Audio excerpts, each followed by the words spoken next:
O tribunal riu, primeiro um risinho contido, depois gargalhadas soltas. Excelência, por favor, é só uma criança. A menina ergue a pasta com adesivos e dá um passo à frente. Eu sou a advogada da minha mãe. O silêncio veio imediato, pesado como porta de cofre. O juiz tirou os óculos devagar. O pai cruzou os braços debochado. Brincadeira tem hora. Ela não piscou. Brincadeira é tentar comprar guarda com dinheiro. Eu tenho o direito de ser ouvida. E tenho provas. O riso morreu na garganta de todos. O que aconteceu nos minutos seguintes deixou o tribunal sem palavras. 2 meses antes, o mundo de Clara e de sua mãe cabia num apartamento de 45 metros, com varanda estreita e uma régua de crescimento riscada à canetinha na parede da sala. A beliche rangia quando o ônibus da madrugada passava. A geladeira velha tremia como um gato dormindo.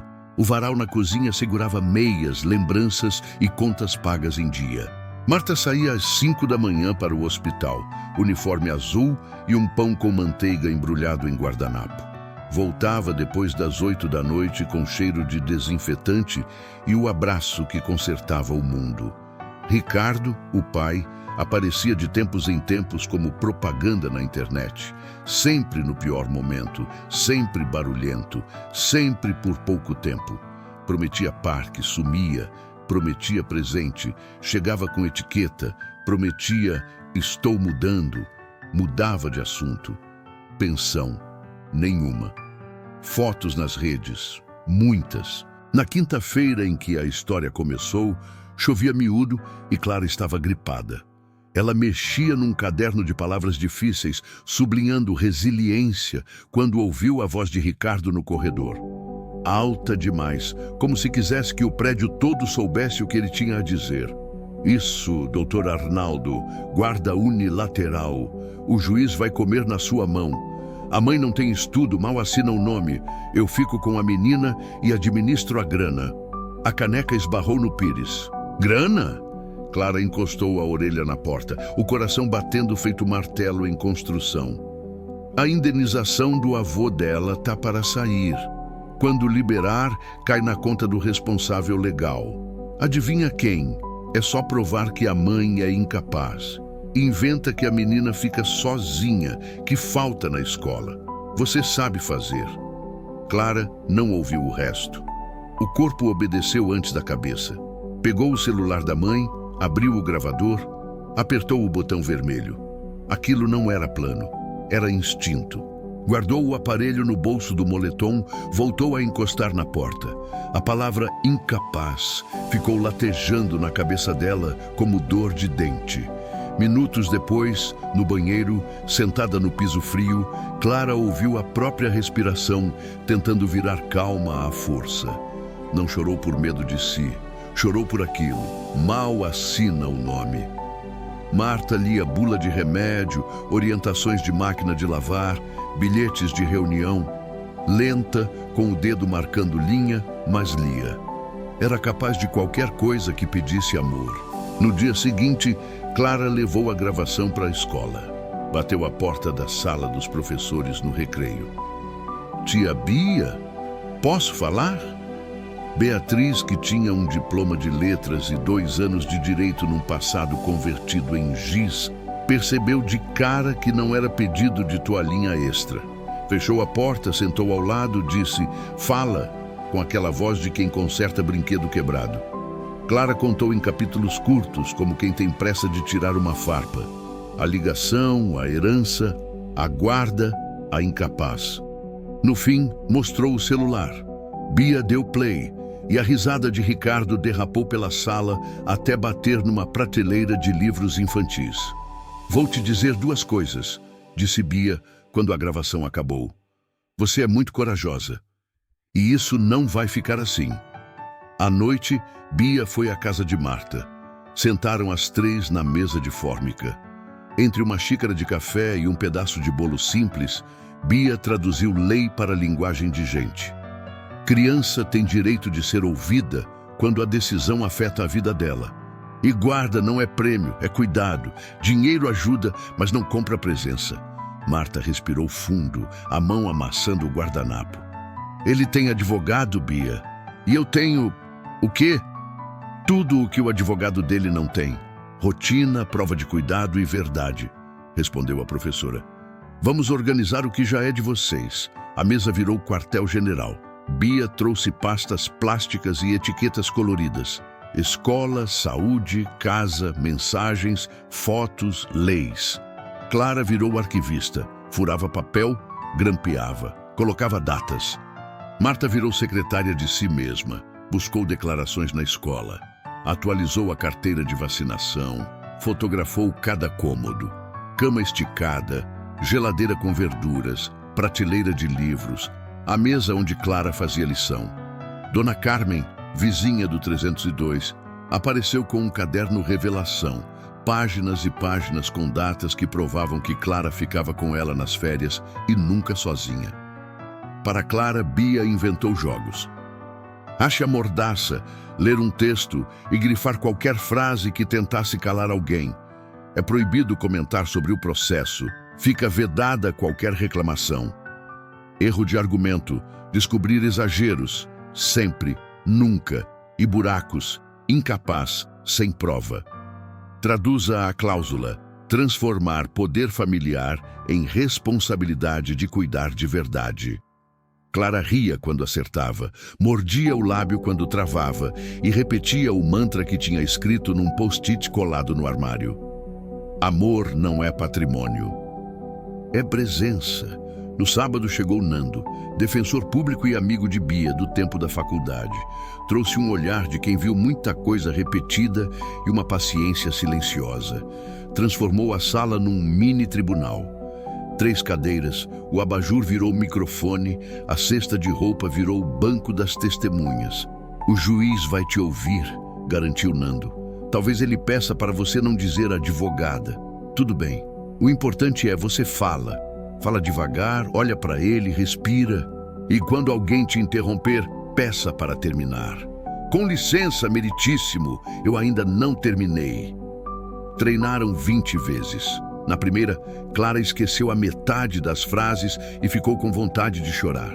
Na segunda, lembrou de tudo e chorou assim mesmo. Na 10ª, Bia perguntou: se o juiz te desse só uma frase, qual você escolheria? Clara demorou uns segundos.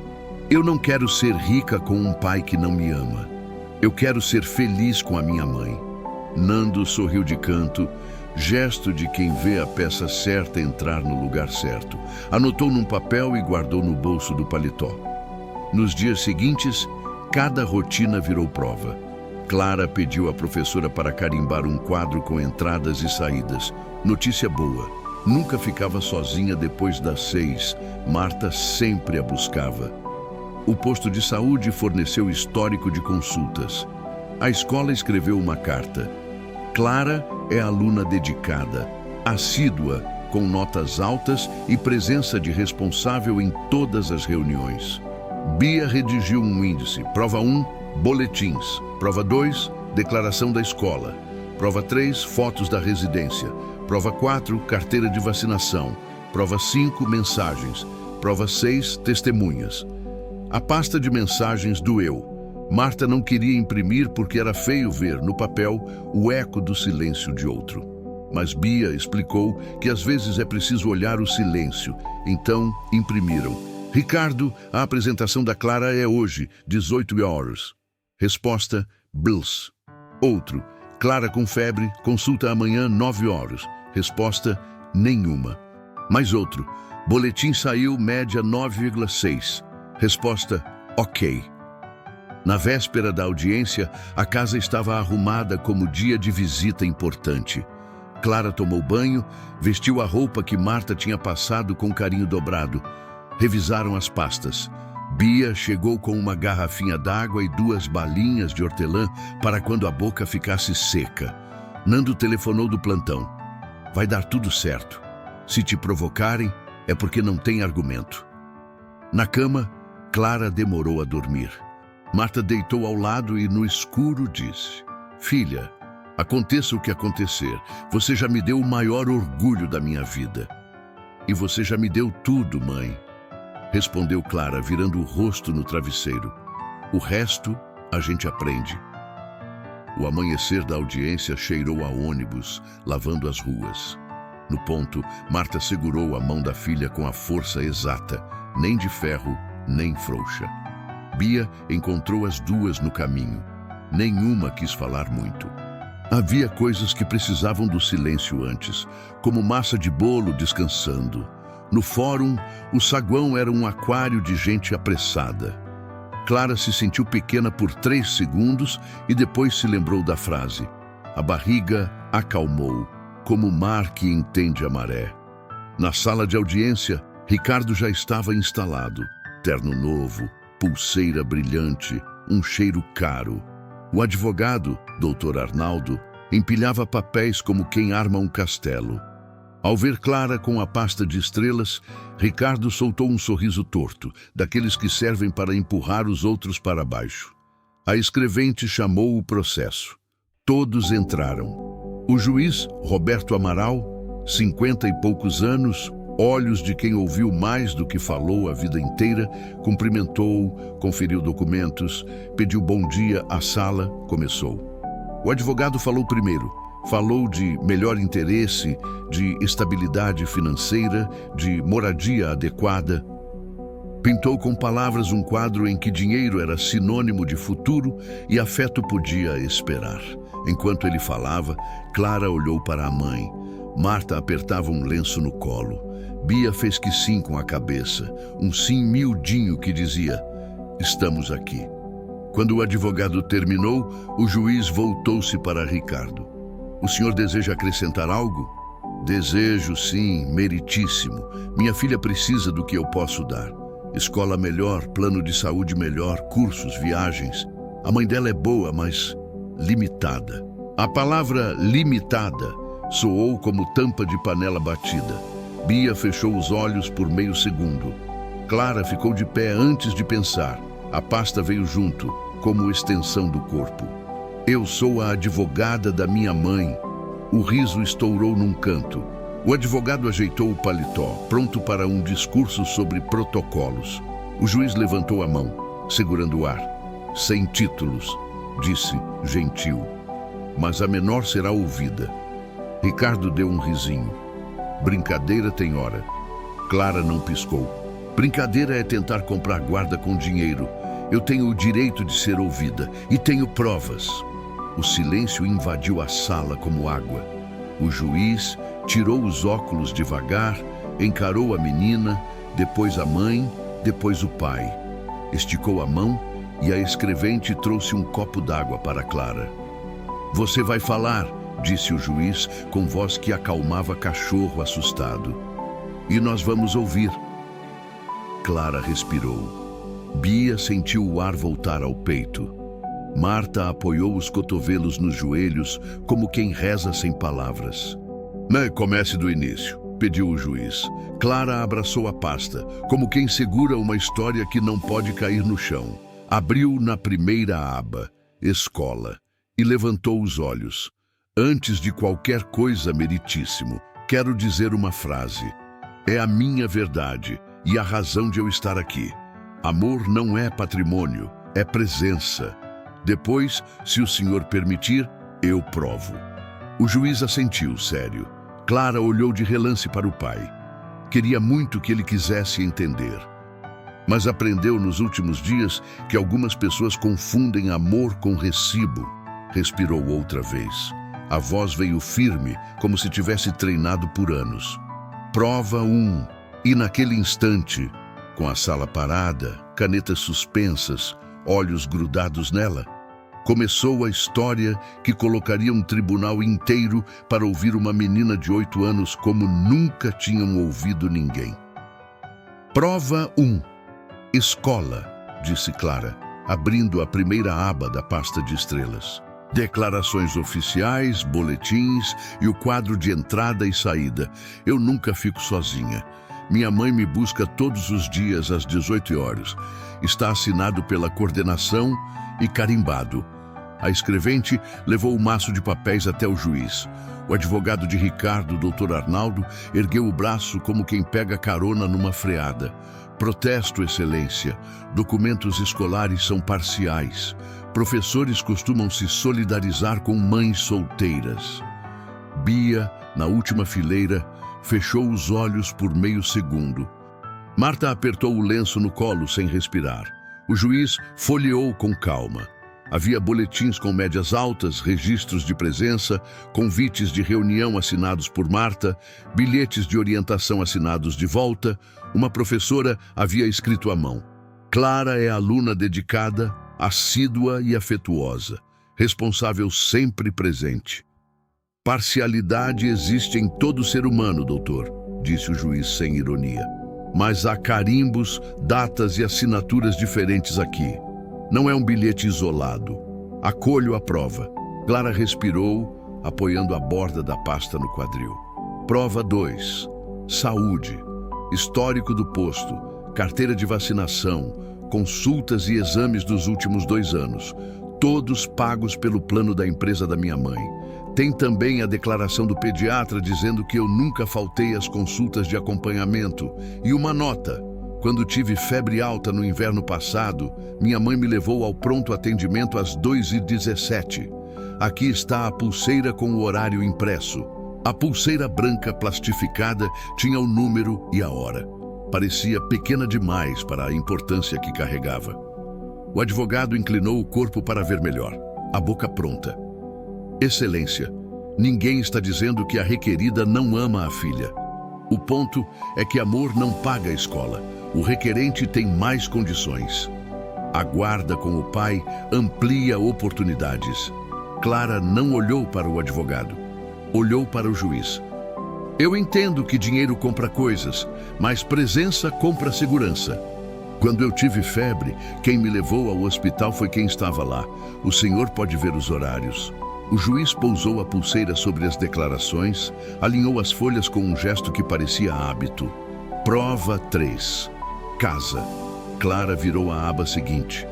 Fotos do apartamento feitas uma semana antes, contrato de aluguel em nome da minha mãe, contas pagas e uma planta baixa fornecida pela administração. 2 quartos, cozinha, sala, banheiro. É pequeno, mas é nosso. Tem mesa de estudos. Na sala, a régua de crescimento. Excelência. O advogado suspirou. Metragem e limpeza não garantem o chamado ambiente adequado. A requerida trabalha muitas horas. Quem cuida da menor nas férias? Quem dá respaldo emocional? Clara fechou a pasta e ergueu o rosto, como quem lembra de algo bom. Dona Carmen olhou para a terceira fileira. A senhora pode vir, por favor? O juiz assentiu. A senhora de vestido floral levantou-se devagar, apoiando-se na bengala. Era pequena e firme. No caminho até a frente, sorria para Clara como avó que vê neta no teatro. Nome completo? Perguntou o juiz. Carmen Rodrigues, Excelência. Moro no 302 do prédio da Marta há 15 anos. Sou aposentada. A senhora pode nos falar sobre a rotina da menina durante as férias? Posso, sim. Fica comigo das 8 às 5, enquanto a mãe trabalha. A gente assiste novela, eu ensino ponto de crochê, ela me ensina coisas da escola. Toma café na minha casa, almoça comigo. Nunca fica sozinha. A senhora tem alguma relação com o requerente? Só de não ver, disse Carmen seca. Em 2 anos, devo ter visto ele 3 vezes no corredor. 2 foi para brigar por dinheiro na porta da Marta, com a menina de dentro ouvindo. O advogado inclinou-se. A depoente tem inimizade com meu cliente? Não sou inimiga de ninguém, moço. Só não gosto de homem que aparece quando quer. Eu vi a Marta ligar e não ser atendida. Isso eu assino onde o senhor quiser. Acolho o depoimento, disse o juiz. E registro a oferta de acompanhar a menor nas férias. Clara agradeceu com um aceno e voltou à pasta. Prova 4. Mensagens. O tom dela ficou um pouco mais baixo. impressas e autenticadas pela diretora da escola, com carimbo de visto de recebimento no meu cadastro escolar. Mensagens que minha mãe enviou ao meu pai falando de mim. Apresentação, febre, boletim. A maioria tem resposta de uma palavra. Algumas não têm resposta. A escrevente levou os papéis. O juiz leu em silêncio. A sala ouvia o barulho das próprias respirações. Ricardo, a Clara vai apresentar um texto amanhã às 18 horas. Se puder vir, ela vai ficar feliz. Resposta. Ok. Ricardo, Clara com febre. Consulta amanhã, 9 horas, posto tal, se quiser ir. Resposta. Ricardo, média 9,6. Ela está muito feliz. Resposta. Legal. O juiz pousou as folhas devagar, como se não quisesse fazer barulho com aquilo. Voltou-se ao advogado. O senhor deseja se manifestar? Excelência, mensagens de aplicativo não provam afeto. E se me permite, a requerida é uma mulher que não oferece o que meu cliente pode. Escola particular, intercâmbio, cursos, o melhor interesse da menor. O melhor interesse, interrompeu Clara, com licença pedida no olhar. Não é ter mais, é ser mais cuidada. E eu não estou pedindo que o senhor escolha amor contra dinheiro. Estou mostrando que, na prática, amor é quem veio. E é isso que me protegeu até hoje. O juiz fez um gesto com a mão, como quem pede calma à maré. O advogado pigarreou, pegou outro papel.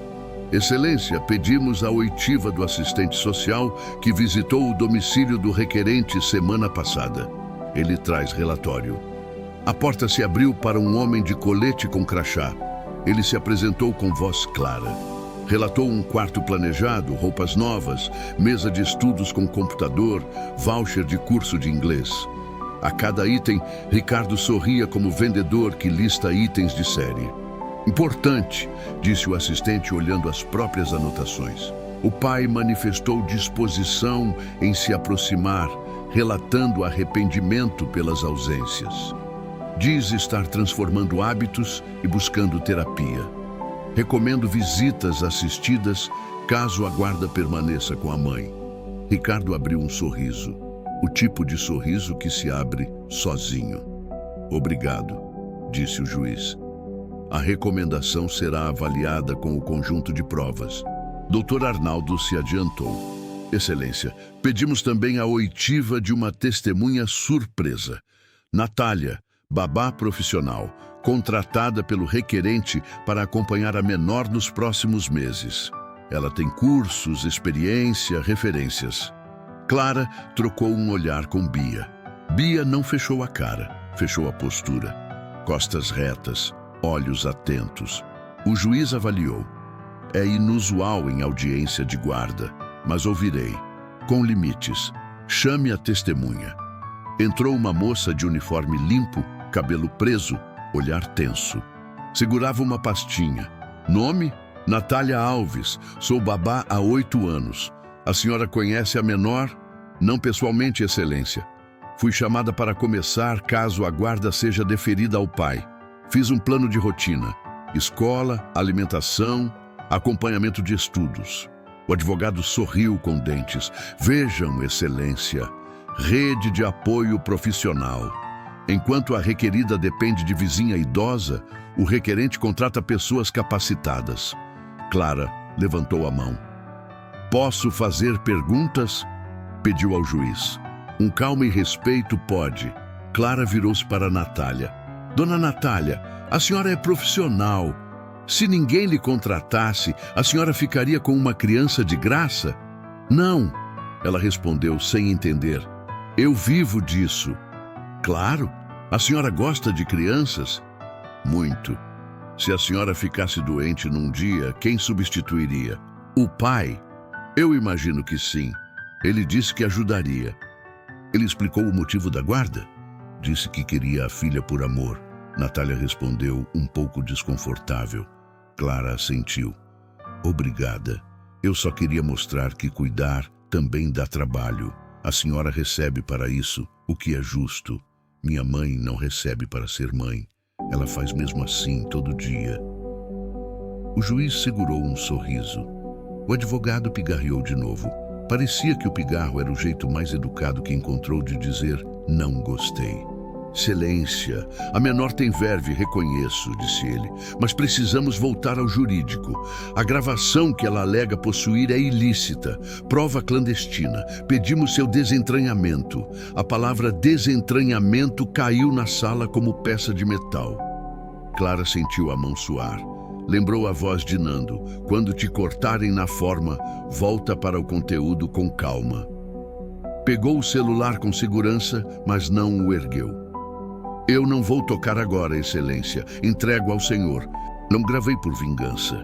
Gravei porque tive medo e precisava de ajuda. E antes da gravação, eu tenho outras provas. Continue, disse o juiz. Prova 5. Diário. Clara ergueu um caderninho de capa lilás. Não é para melodrama. É para corrigir a ideia de vínculo afetivo. Eu escrevo aqui há 2 anos. Posso ler 2 entradas? O juiz assentiu. O advogado inclinou a cabeça, desconfiado. 12 de setembro. Fiz 8 anos. Mamãe cantou parabéns. Dona Carmen fez bolo de fubá. Eu ganhei uma caneta azul da tia Bia. Papai não veio. Mamãe disse que ele estava ocupado, mas eu acho que ele esqueceu. Eu queria que ele me conhecesse. 23 de outubro. Papai veio hoje. Ficou meia hora. Levou foto comigo e foi embora. Eu tentei contar da poesia que eu escrevi, mas ele atendeu o telefone e disse que depois me ouvia. Depois não veio. Ela fechou o caderno com cuidado e devolveu a pasta. Eu não odeio meu pai, disse Clara, encarando um ponto neutro. Mas vínculo é feito de tempo e escuta, não de foto e postagem. Ricardo balançou a perna incomodado. Olhou para o advogado, que sussurrou algo. O juiz anotou mais uma linha. Virou 2 páginas. O tribunal já compreendeu o argumento do afeto, disse o juiz. Doutor, tem algo novo? O advogado respirou fundo, separou um maço. Excelência, apresentamos comprovantes de capacidade financeira, olerites IR, extratos. O requerente pode garantir futuro. Clara deu um passo à frente, mas o juiz levantou a mão com gentileza. Eu sei ler números, menina.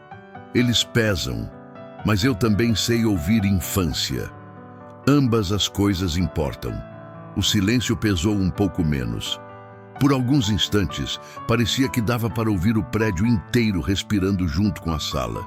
Foi quando a porta abriu novamente e uma mulher de tailleur entrou apressada, conversando baixo com a escrevente. Entregou um envelope pardo ao juiz e saiu. O juiz leu por cima. Ergueu as sobrancelhas. O advogado esticou o pescoço, curioso. Trata-se do relatório psicossocial do núcleo técnico, feito ontem, disse o juiz. Vou resumir. A menor diz sentir-se segura com a mãe. Manifesta angústia quanto à ideia de morar com o pai. Descreve episódios de frustração por promessas não cumpridas. Recomenda a manutenção da rotina, com possibilidade de reaproximação gradual e assistida se o pai demonstrar consistência. Ricardo resfolegou como quem levou um tapa de luva. O advogado tentou recompor. Excelência, relatório é fotografia do momento. Homens mudam, e meu cliente mudou. Clara não respondeu, apenas abriu a aba final. Prova 6, linha do tempo. Ela mostrou uma folha com setas e datas. Promessa de buscar no domingo. Não apareceu. Minha apresentação. Mensagem de OK. Febre. Sem resposta. Pneumonia. 7 ligações da minha mãe. Sem retorno. Cada evento tem comprovante. Se o senhor quiser, aponto um por um. Eu já vi, disse o juiz, a voz mais baixa. Obrigado. O advogado levantou-se, mãos abertas numa encenação ensaiada. Excelência, com todo o respeito à eloquência da menor, vivemos num mundo prático. O pai oferece oportunidade, rede profissional, investimento. Essa mulher, com todo respeito, oferece o quê? Boa vontade? Isso não enche planilha. O juiz, que até ali mantinha a voz sempre plana, ergueu os olhos devagar. Às vezes, doutor, O que não enche planilha é justamente o que sustenta a planilha, disse seco. Mas o senhor terá seu tempo. Clara apertou a pasta de novo. O corpo pediu água. A mente disse, agora não. Ela olhou para Marta. A mãe fez um gesto mínimo, quase imperceptível. Coragem. Excelência, retomou Clara com cuidado. Eu entendo que o senhor ainda não ouviu a tal gravação. Eu só peço que não decida sem escutar a voz do meu pai falando de mim. Eu sei o que ouvi. E foi isso que me trouxe até aqui. A defesa impugna. O advogado ergueu a voz. Prova ilícita. Peço o desentranhamento e que se lave da mente o conteúdo referido pela menor. O juiz franziu o senho. Bebeu um gole d'água. O som do copo na madeira fez um toque nítido. Farei o seguinte, disse por fim. Suspenderei por 10 minutos. Vou ouvir a gravação sozinho para avaliar admissibilidade. Quando voltarmos, decidirei se será reproduzida em audiência. A notícia atravessou a sala. O advogado sorriu de alívio. Era a chance de matar a prova no berço. Ricardo relaxou o ombro, como quem pensa, não vai ter coragem. Marta fechou os olhos e encostou a testa nos dedos. Bia respirou fundo e sussurrou para Clara. Seja qual for a decisão, você já mostrou o que precisava. Clara não chorou. Pegou o celular com as duas mãos, como se fosse um objeto precioso e perigoso, e entregou ao oficial de justiça. O homem assentiu com respeito que não precisava de palavras. O juiz recolheu o aparelho, levantou-se, e a toga balançou como uma cortina fechando a cena. 10 minutos, repetiu. Ninguém sai, ninguém conversa sobre o mérito. A audiência está suspensa. O relógio da parede fez questão de ser ouvido. Tic, tic, tic. Cada segundo parecia o peso de um livro grosso sobre um peito pequeno. Ricardo ajeitou a gravata e encostou no advogado, cochichando. Bia olhava para frente, mandíbula firme. Marta abriu e fechou as mãos, como quem procura um objeto já guardado.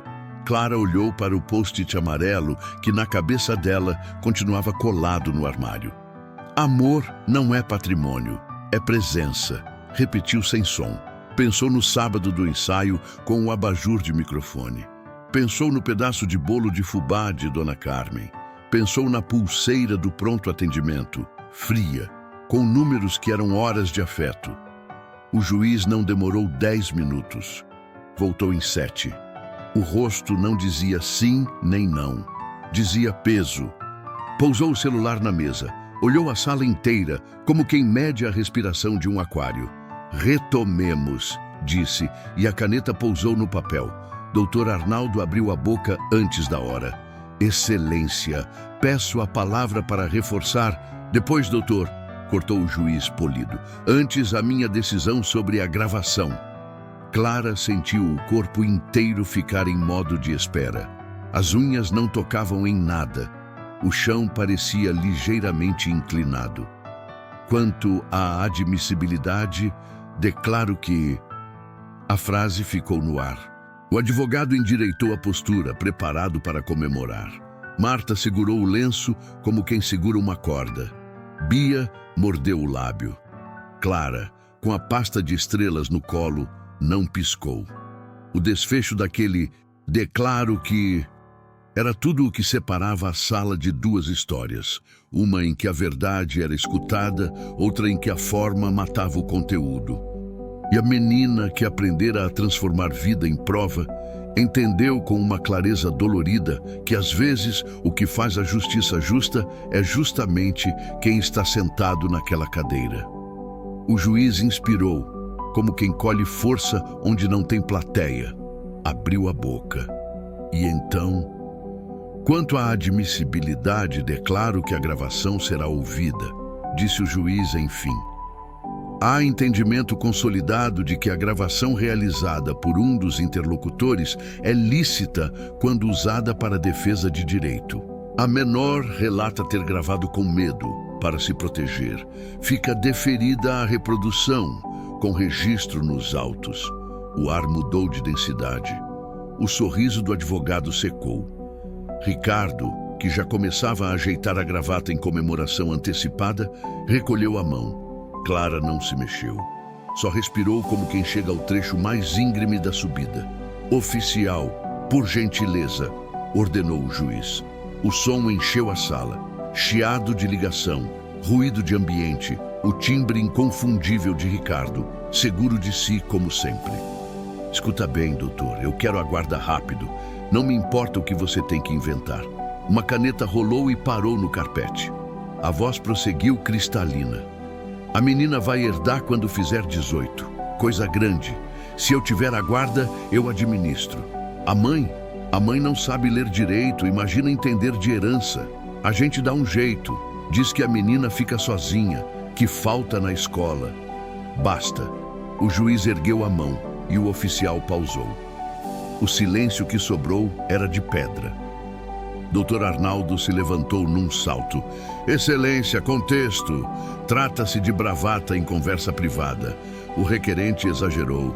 "É um pai arrependido."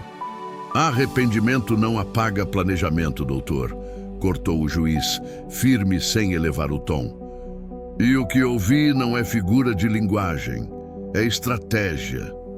Ricardo tentou sorrir. Saiu uma careta. Eu estava irritado. Meritíssimo. Falei coisas sem pensar. Jamais prejudicaria minha filha. A afirmação contraria o que ouvi. O juiz virou 2 páginas no bloco. "Clara, gostaria que você prosseguisse." A menina assentiu. A voz tinha a mesma temperatura desde o início. Nem quente nem gelada, apenas exata. "Obrigada, meritíssimo. Prova 7.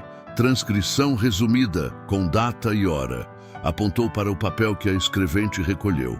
15 de março, 14h32. 3 dias depois, 18 de março, foi protocolado o pedido de guarda com as mesmas alegações citadas na gravação. Que eu fico sozinha, que falto na escola, que minha casa é inadequada. Nós já refutamos essas alegações com as provas anteriores. O juiz anotou congruência temporal ao lado, visível de propósito. O advogado esticou o pescoço para ver a anotação, frustrado. "Clara", disse o juiz, "além das provas, você pediu para falar. Quer fazer agora?" "Quero sim, mas antes", ela se virou para Ricardo. "Posso te fazer perguntas, pai? Simples, de vida." O advogado deu um pulo. "Protesto!" A menor não interroga o requerente.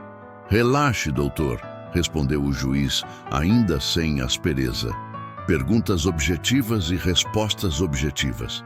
Se fugir, eu interrompo." Clara manteve os olhos no pai. "Qual é o nome da minha pediatra?" Ricardo piscou 2, 3 vezes. É a doutora da clínica, daquelas do plano." "Nome, pai? Eu não me recordo." "Qual é o posto de saúde onde você prometeu me encontrar quando eu tive febre?" "Eu não fui." "Qual remédio eu não posso tomar por causa da minha alergia?"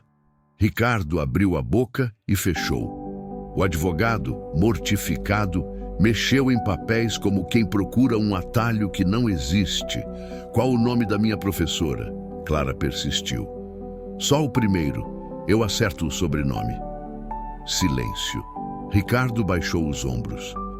"Ó Bia", respondeu a própria professora da plateia, com a voz que se usa quando uma criança erra uma palavra e precisa de coragem para tentar de novo. Clara assentiu, sem ironia. "Obrigada, tia." Voltou-se ao juiz. "Vínculo meritíssimo. Tem nome. Quando a gente cuida, a gente sabe." O juiz respirou fundo, como quem pede ao peito para voltar ao compasso. "Registrado." "Doutor Arnaldo?"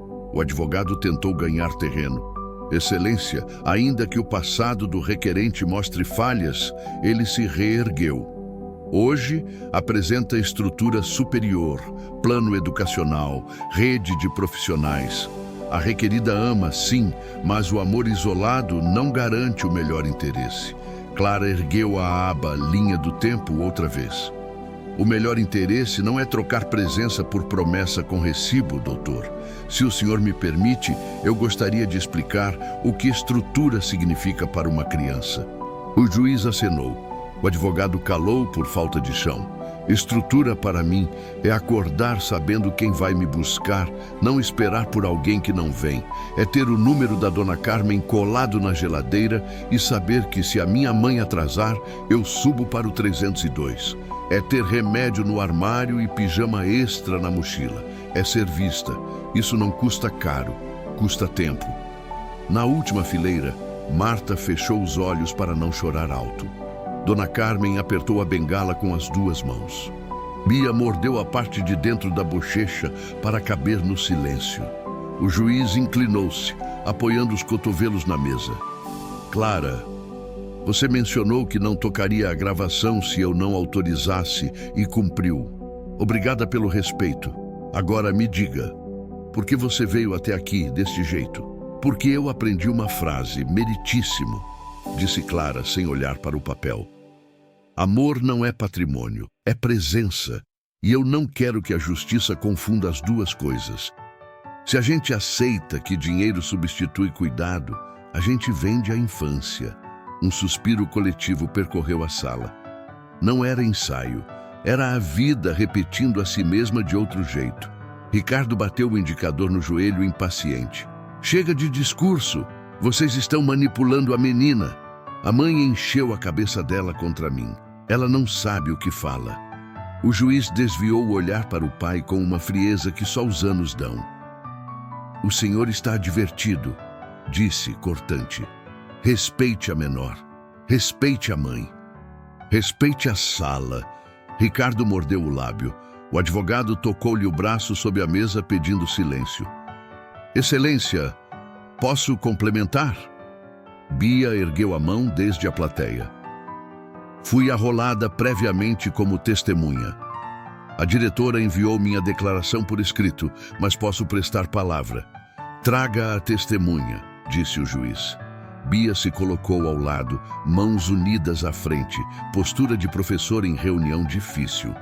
Nome completo e profissão. Beatriz Soares, professora da rede municipal há 10 anos, fale sobre a rotina e a relação da criança com a responsável. A mãe participa de todas as reuniões, assina bilhetes, acompanha tarefas. Clara é aluna de alto rendimento. Nos momentos de doença, a responsável avisa a escola com antecedência. Nunca registramos abandono, nunca ausência sem justificativa. Sobre o pai, respirou. Em 2 anos, não esteve na escola. Nenhuma vez. Obrigada, professora. O juiz fez uma nota breve e devolveu o silêncio à sala. Clara, então, abriu a aba Fotos. O advogado revirou os olhos, já sem talento para esconder o tédio hostil. Não é para emoção, ela avisou. É prova de ambiente, cama arrumada, cozinha organizada, cantinho de estudos. E tirou uma fotografia menor, impressa numa folha comum. Esta é a régua da parede.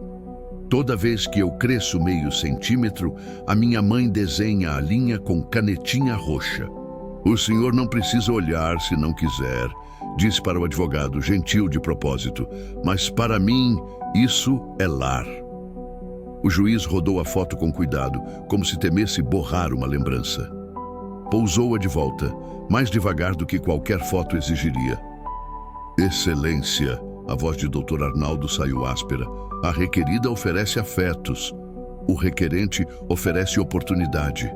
Dê a guarda ao pai e determine visitas amplas à mãe. Todos ganham. Clara ergueu o queixo. Eu não sou prêmio a ser dividido entre departamentos. Sou pessoa e, com licença, ainda não terminei. O juiz acenou para que continuasse. Eu trouxe a minha última prova. Ela abriu a aba que até então não havia mostrado.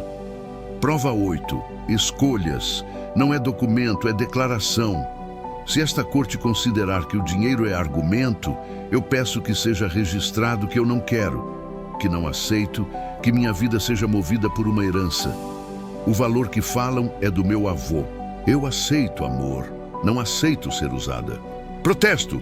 O advogado saltou. Menor não renuncia a direitos patrimoniais. É inábil para tanto. Ninguém está renunciando a nada aqui, respondeu o juiz, didático. A menor manifesta a vontade de não ser objeto, e isso a corte registra. Clara agradeceu com um aceno. Encostou a palma da mão na pasta como quem encerra uma etapa. O juiz bebeu um gole d'água, mudou a caneta de mão, ajeitou o microfone. As pequenas coreografias de magistrado quando precisa escolher as próximas palavras. Faltam duas coisas, disse, enfim.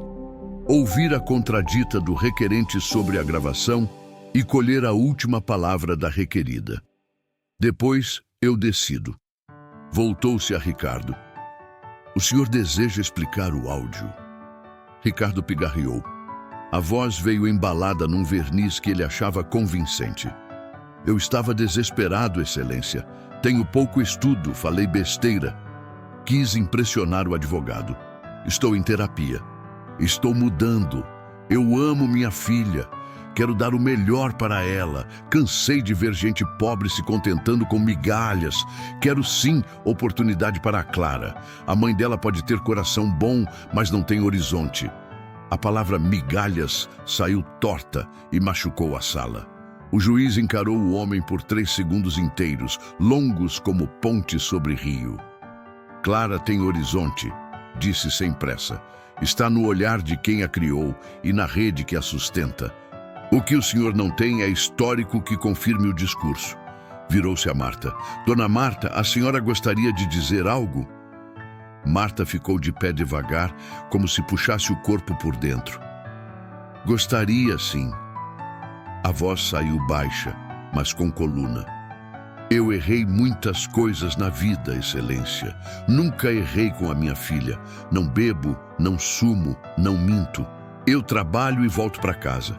Se o senhor me perguntar de lei, não sei responder. Se me perguntar de Clara, eu sei tudo. Eu não sou migalha. Eu sou mãe.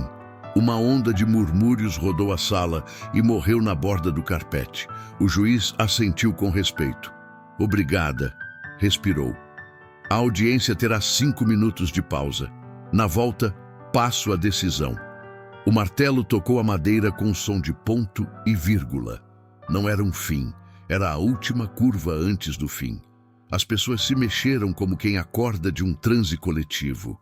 O advogado correu para sussurrar no ouvido de Ricardo. Bia ficou parada, olhos nas mãos para não chorar.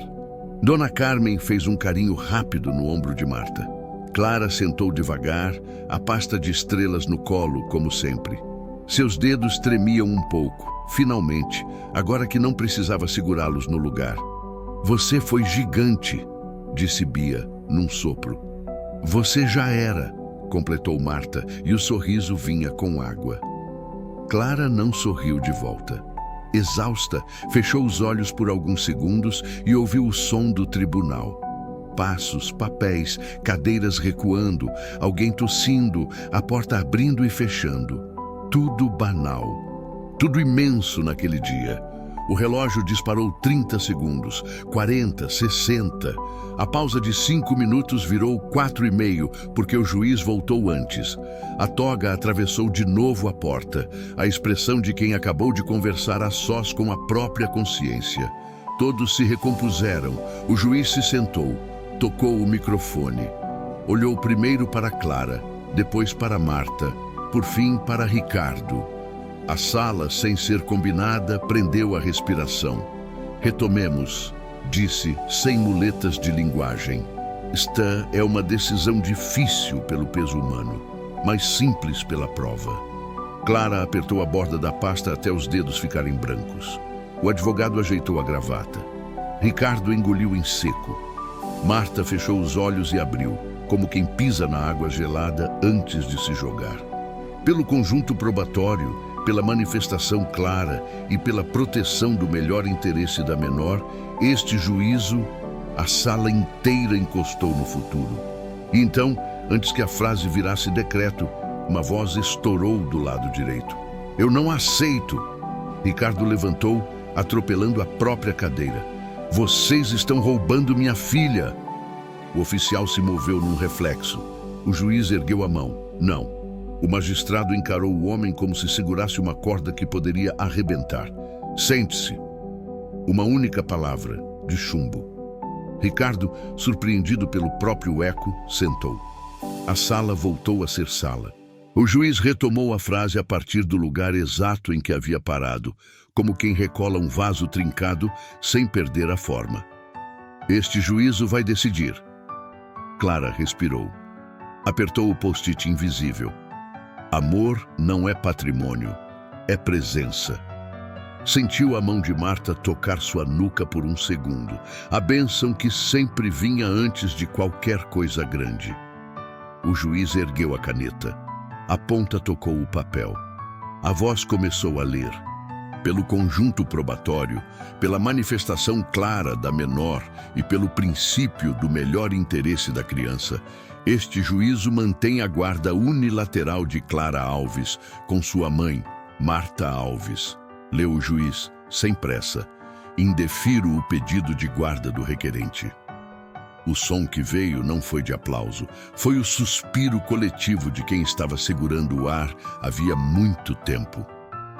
Marta fechou os olhos, levou o lenço ao rosto e assentiu, como quem agradece por dentro. Bia apertou a caneta para não chorar. Dona Carmen encostou a bengala no banco e sussurrou: graças. Quanto à convivência paterna, fica suspensa até que o requerente comprove. 1. Pagamento regular de pensão, com parcelamento dos atrasados. 2. Frequência em curso parental e terapia. 3. 6 meses de visitas assistidas no setor psicossocial, sem falar de assuntos patrimoniais com a menor. Após isso, a reaproximação poderá ser gradual, se houver consistência e interesse da criança. A caneta do juiz riscou mais uma linha. Determino ainda, qualquer valor eventual relativo à herança do avô deverá ser depositado em conta judicial vinculada, vedada a movimentação por terceiros até decisão específica.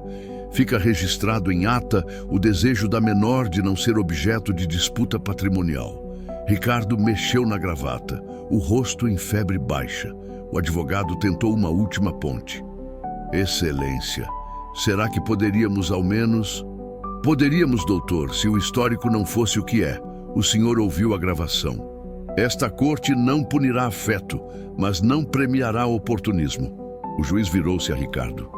O senhor não é réu aqui, mas encaminho cópia ao Ministério Público para averiguação de eventual litigância de má-fé e manipulação de processo de guarda. Advirto que qualquer assédio à requerida ou à menor poderá gerar medidas protetivas. Ricardo ia falar. O juiz ergueu um dedo. Agora, o senhor ouve. A menina a quem o senhor chamou de menor veio aqui sozinha com uma pasta e mostrou o que muitos adultos esquecem, que filhos não são patrimônio. A justiça não compra essa confusão. O magistrado respirou e mudou o tom, menos de ferro, mais de gente. Clara, obrigado por teu respeito com a sala, por trazer provas, por esperar sua vez. Você não é advogada, ainda. Mas foi a melhor voz que esta corte podia ouvir hoje. Ele escreveu algo numa folha, dobrou e entregou à escrevente. Esta é uma moção de louvor da vara, simbólica, para registrar que criança também fala e merece ser ouvida. Clara não sorriu, assentiu, grave como alguém que entende a dimensão do momento. O juiz tornou a sentença. Fica fixada a pensão provisória em percentual sobre a renda do requerente, com desconto em folha. Oficie-se a empresa, intimem-se as partes, está encerrada a audiência. O martelo tocou a madeira, um som simples, definitivo. Na porta, o corredor virou correnteza. O advogado recolhia papéis com pressa, tentando salvar dignidade entre clipes e grampos. Ricardo encostou na parede, pálido, olhou a filha. Ela devolveu o olhar sem raiva, sem permissão também. Afastou-se com Marta e Bia. Acabou, filha, disse Marta baixinho. Acabou. Acabou o processo. corrigiu Bia com doçura. Mas começa outra parte. Viver. Guardem as pastas. Use-as só se alguém esquecer o que vocês já sabem. Dona Carmen chegou devagar, oferecendo um abraço com cheiro de talco. Hoje tem bolo, anunciou, e linha nova na régua. No ônibus, Marta e Clara ficaram lado a lado, as mãos ainda dadas como em travessia. A cidade ia passando pela janela como uma fita. Gente apressada, sacolas, cachorros, antenas de TV. Clara encostou a cabeça no ombro da mãe. Mãe, posso dormir um pouquinho? Pode, meu amor. Agora pode tudo. Clara dormiu entre duas estações. Sonhou com a régua na parede, com a canetinha roxa marcando meio centímetro a mais e a palavra presença escrita no post-it da memória. As semanas seguintes tiveram sabor de vida que volta aos trilhos.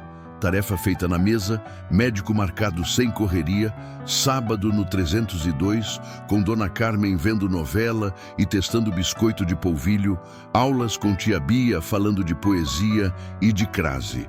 Na geladeira, um ímã segurava a moção do tribunal ao lado do cardápio da semana e do lembrete da vacina. Do outro lado, boletos chegaram na empresa de Ricardo. Desconto em folha. O curso parental começou, a terapia também. Não houve mágica. Houve constrangimento, raiva, conversa dura com o próprio espelho. Em 2 sessões, ele tentou culpar Marta. Na terceira, o psicólogo perguntou: qual é o nome da professora da sua filha? Ele não respondeu. Voltou para casa diferente. Ricardo escreveu uma carta. Nada de querida princesa. Escreveu com letras simples e sem promessas. Eu errei. Não fui. Não estive. Quero aprender a estar. Vou cumprir o que a justiça mandou. Se um dia você quiser me ouvir, eu estarei lá, na hora combinada. Deixou no protocolo do fórum, como mandava a decisão, sem contato direto. Clara leu na presença de Bia. Não chorou, não sorriu. Posso pensar? Perguntou. Pode, respondeu Bia. É seu direito.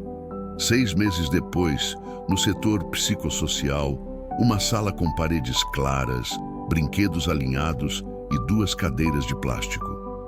A psicóloga ajustou a prancheta. Clara, você quer que a gente tente uma conversa com o seu pai hoje? Se você disser não, é não. Clara olhou para a mãe. Marta não disse palavra. Olhou para a prancheta, para o relógio, para a janela onde uma árvore desenhava sombra no chão. Pensou na pulseira do pronto atendimento, nos bilhetes sem resposta, na gravação. Pensou também na carta sem promessas, escrita como quem pede licença na própria casa. Quero tentar, disse, por fim, com regras, tempo marcado. Se ele atrasar, a gente vai embora. E nada de falar em dinheiro. A psicóloga anotou, abriu a porta. Ricardo entrou com passos contidos, camisa simples. Não trouxe relógio caro. Trouxe as mãos vazias. Oi, Clara. Oi. Ficaram 4 minutos em silêncio. O tipo de silêncio que antes doía e agora cicatrizava. Então ele falou: eu não trouxe promessas, eu trouxe um relógio. Tirou um relógio de pulso do bolso. Simples, para eu chegar na hora. Você me empresta tempo? Estendeu o relógio à psicóloga. Pode ficar com a senhora. Se eu atrasar, cancela. Clara apertou os lábios. Não era perdão, era começo, sob vigilância. Ela assentiu uma vez. A gente vai ver, respondeu, com presença. Naquela noite, Clara e Marta voltaram para casa com o mesmo ônibus das 6h20. A mesa as esperava. Arroz, ovo, salada, a parede com marcas roxas de crescimento. Marta desenhou meio centímetro acima da última linha. Nome da linha de hoje? Perguntou rindo. Clara pensou, não quis colocar sentença nem visita. Pegou a canetinha e escreveu miúdo: coragem. Faltou uma coisa, disse, e colou um post-it ao lado. Dizia: amor não é patrimônio, é presença. Bia chegou com pão quente e, por reflexo de professora, arrumou as cadeiras para caber todo mundo. Dona Carmen subiu com o biscoito que sempre dava certo. Sentaram as 4. Comeram devagar. Falaram muito pouco. Às vezes, felicidade não precisa de fala, só de gente. Do lado de fora, a cidade seguia ruidosa, mas ali dentro havia uma silenciosa vitória ordinária. Prato lavado, lição guardada, pijama pendurado atrás da porta. Justiça poética não é fogos, é rotina protegida. Antes de dormir, Clara abriu a pasta de estrelas, agora guardada no fundo do armário. Passou a mão nas abas, como quem confere o sono de um bebê. Não precisava mais provar nada todo dia, mas sabia que se precisasse, sabia como. Apagou a luz, puxou o lençol até o queixo. Marta se deitou ao lado e, no escuro, disse como naquela véspera: aconteça o que acontecer, eu já tenho orgulho de você. Aconteça o que acontecer, a gente fica junta, respondeu Clara. Porque presença é a parte que não depende do juiz.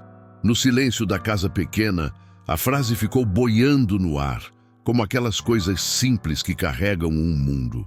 E se alguém perguntasse o que o tribunal ensinou naquele dia, Clara saberia responder com a precisão de quem transformou vida em argumento.